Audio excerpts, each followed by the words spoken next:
રાજકારણ અને રાજનેતાઓની એક ખાસિયત છે, એમની પાસેથી ઘણું બધું સમજવા જેવું છે। ઘણા બધા રાજકીય જે પીઢ નેતાઓ છે એ જ્યારે પોતાના જે જુનિયર નેતાઓ છે જ્યારે એમને ટકોર કરતા હોય છે, વાત પણ સમજવા જેવી છે।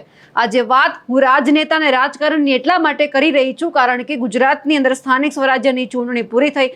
હવે બધી જ જગ્યા ઉપર અભિવાદન સમારોહ યોજાઈ રહ્યો છે। આ જ અભિવાદન સમારોહ મહેસાણાની અંદર યોજવામાં આવ્યો। જગદીશ વિશ્વકર્મા હાજર હતા અને ગુજરાતના પૂર્વ નાયબ મુખ્યમંત્રી નીતિન પટેલ છે તે પણ હાજર હતા અને આ બધાની વચ્ચે જેટલા પણ નવા ચૂંટાયેલા પ્રતિનિધિઓ છે તેમને એક વાત સમજાવવામાં આવી છે।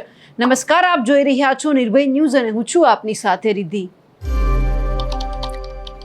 ગુજરાતની અંદર ચૂંટણી પૂરી થઈ, જેટલા પણ ઉમેદવારો હતા એ તમામ ભારતીય જનતા પાર્ટીના જીત્યા છે। ઘણી બધી જગ્યા ઉપર આમ આદમી પાર્ટી અને કોંગ્રેસની બેઠક આવી છે, પરંતુ જે જગ્યા ઉપર જે ભારતીય જનતા પાર્ટીના ઉમેદવારો બન્યા છે, જે હવે પ્રતિનિધિ બની ગયા છે, આ તમામને ટકોર કરવામાં આવી છે અને એ પણ પૂર્વ નાયબ મુખ્યમંત્રી જે નીતિન પટેલ છે એમના દ્વારા।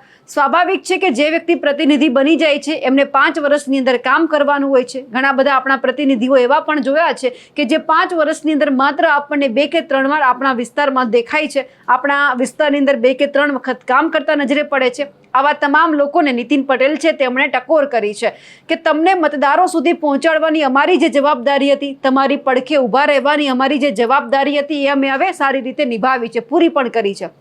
હવે અહીંયાથી તમારી જવાબદારી શરૂ થાય છે। તમારે લોકોની વચ્ચે જવાનું છે, લોકોના કામ કરવાનું છે, ભ્રષ્ટાચાર નથી કરવાનો।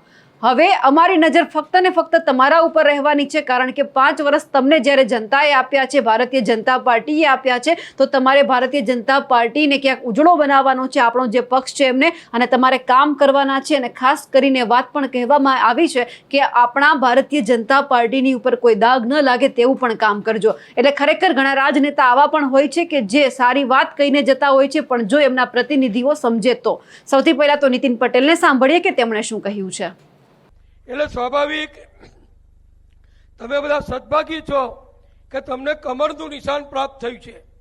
કમરનું નિશાન મેળવવું એ કોઈ નાની સૂની વાત નથી। ચૂંટણીમાં તો હજારો ઊભા રહે, પણ ભાજપમાંથી ઊભા રહેવું એ ગૌરવ છે। અને ગૌરવ તમને બધાને જ્યારે ભારતીય જનતા પક્ષે આપણા પાર્લામેન્ટરી બોર્ડે પ્રદેશ અધ્યક્ષ શ્રી જગદીશભાઈએ, મુખ્યમંત્રી શ્રી ભૂપેન્દ્રભાઈ પટેલે, સંગઠન મહામંત્રી શ્રી રત્નાકરજીએ અને જે અમારા પાર્લામેન્ટરી બોર્ડના જે બધા સભ્યો છે, જે મહાનુભાવો છે, એમના દ્વારા ચડાઈ અને તમને બધાને પસંદ કર્યા છે। હવે અમારી જવાબદારી પૂરી થઈ। હવે તમારી જવાબદારી, ચૂંટાયેલા પ્રતિનિધિઓની જવાબદારી મારી દ્રષ્ટિએ ચાલુ થઈ છે। અમારી જવાબદારી ચૂંટણી સુધી, પ્રજા સુધી, મતદારો સુધી, પક્ષના હજારો કાર્યકરો મારફતે તમને પ્રજા સુધી, મતદારો સુધી પહોંચાડવાની હતી। એ કામ મહેસાણા જિલ્લાના અને ગુજરાતના લાખો કાર્યકરોએ આ ગરમીની અંદર કર્યું, લગનગાળામાં કર્યું। હું કેટલાય એવા લોકોને ઓળખું છું કે જેમના ઘેર લગ્ન પ્રસંગ હતો પણ એમાં ના ગયા, પણ ચૂંટણી પ્રચારમાં પક્ષે જે કામ આપ્યું ત્યાં ગયા। આપણા પ્રભારી ભરતભાઈ ડાંગર પ્રોફેસર છે, વડોદરાના મેયર રહી ચૂક્યા છે। મારા સતત એમની સાથે જગદીશભાઈ વાત થતી હતી।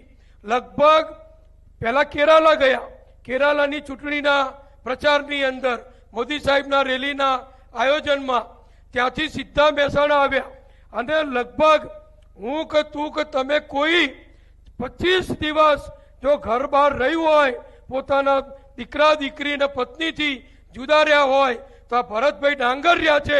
સળંગ લગભગ 25 દિવસ મહેસાણા જિલ્લાને અમે અને ગિરીશભાઈ કે બીજા બધા જેટલું જાણીએ છીએ એટલું એમણે જાણી લીધું। એક એક વિસ્તાર, એક એક જ્ઞાતિ, સમાજનો અભ્યાસ કર્યો। આ કેમ કર્યો? આ ભાજપનું ઘડતર છે। એ ઘડતરમાંથી તમારી બધાની પસંદગી થઈ છે। ત્યારે જે વાત કરી અહીંયા ભરતભાઈએ કે હવે તમારે 5 વર્ષ આ કામ કરવાનું છે। 1, 2, 5 દિવસ તમારી જવાબદારી પૂરી નથી થતી।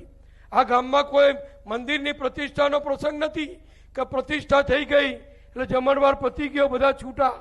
હવે તમારું 5 વર્ષનું કાઉન્ટડાઉન જે કહેવાય ને, એ તમે જ્યારે હોદ્દા ઉપર જશો ત્યારથી કાઉન્ટડાઉન ચાલુ થશે.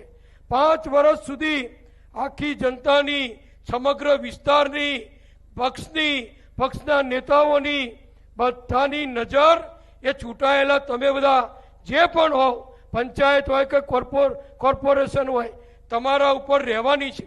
પક્ષે તમને મોટા બનાવી દીધા, ઉજળા બનાવી દીધા. હવે પક્ષને ઉજળો બનાવવો, પક્ષને લોકપ્રિય બનાવવો, પક્ષની પ્રતિષ્ઠા વધારવી, મોદી સાહેબની, અમિતભાઈની, ભૂપેન્દ્રભાઈની, જગદીશભાઈની કે આપણા મહેસાણા જિલ્લાની ગૌરવ વધારવું, એ તમે બધા જે ચૂંટાયા છો એમની જવાબદારી છે. પાછળથી કોઈને કહેવું ના પડે કે તમે કેમ આવતા નથી, પાછળથી કહેવું ના પડે. મારો અનુભવ છે એટલે હું કહું છું. પહેલાં શરૂઆતમાં બધા ચૂંટાય છે પણ પછી મિટિંગોમાં હાજર ના રહે, 3 મિટિંગ જાય, 2 મિટિંગ ના જાય, વોર્ડમાં મુલાકાત ના લે, મતદારો ના મળે. આવું ના થાય એ જોવાની તમારી બધાની આજથી શુભ શરૂઆત થઈ છે. એટલે અભિનંદન પણ આપું છું, સાથે સાથે જવાબદારી પણ તમને યાદ કરાવું છું. જેમ કંઈક થાય તો બધા ધારાસભ્યોને, સંસદ સભ્યોને યાદ કરે, હવે તમને યાદ કરશે. આપણી ગુજરાતની ભૂપેન્દ્રભાઈની સરકાર, કેન્દ્રની સરકાર કરોડો રૂપિયા આપણને ગ્રાન્ટ આપે છે. એનો સદુપયોગ થાય, એક પૈસાનો સદુપયોગ થાય, કોઈ જગ્યાએ ખોટું ના થાય, કોઈ જગ્યાએ પક્ષને શરમાવવું ના પડે, એવું તમે બધા કરજો એવી બધાની પાસે અપેક્ષા રાખું છું. આજે અપેક્ષા રાખીએ છીએ પણ અમારી બધાની, પક્ષના સંગઠનની બધાની નજર બધા ઉપર રહેવાની છે. સમજી લેજો. એટલે બધા જાગૃત રહેજો, સક્રિય રહેજો અને પક્ષની પ્રતિષ્ઠા વધે, તમારી પ્રતિષ્ઠા વધે એવું કરજો એવી આશા સાથે, એવી વિનંતી સાથે શ્રી જગદીશભાઈએ આજે આપણને મહેસાણા જિલ્લાને પહેલા સવારે પાલનપુર ગયા.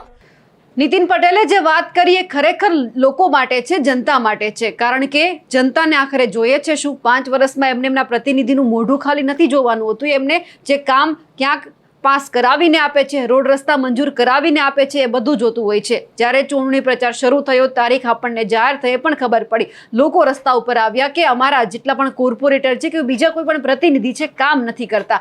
આ વખતે અમે ભારતીય જનતા પાર્ટીથી ક્યાંક નારાજ છીએ, આવી પણ આપણને વાત દેખાઈ. લોકો ખૂબ નારાજ થયા. એટલા માટે ક્યાંક જ્યાં પીઢ રાજનેતા હોય છે, આખા ગુજરાતનું જ્યારે વિશ્લેષણ કરતા હોય છે, સમજતા હોય છે, ત્યારે એમના ધ્યાને પણ આવતું હોય છે. એટલે કદાચ નીતિન પટેલે પણ ગુજરાતમાં આ વખતે આ પરિસ્થિતિ જોઈ હશે, એટલા માટે એમણે તમામ પ્રતિનિધિઓને ટકોર કરી છે કે કામ કરજો તો આવનારા 5 વર્ષની અંદર લોકોમાં ફરી એક વખત આ રોષ છે તે જોવા ન મળે અને ભારતીય જનતા પાર્ટીની ઉપર કોઈ પણ આક્ષેપ ન થાય ને કોઈ પણ દાગ ન લાગે. નીતિન પટેલે જે વાત કરી છે તેમને લઈ આપ શું માનો છો? કમેન્ટ કરીને ચોક્કસથી જણાવજો. સાથે જ અમારી નિર્ભય ન્યૂઝ ચેનલને લાઇક, શેર અને સબસ્ક્રાઇબ કરવાનું ભૂલશો નહીં. નમસ્કાર.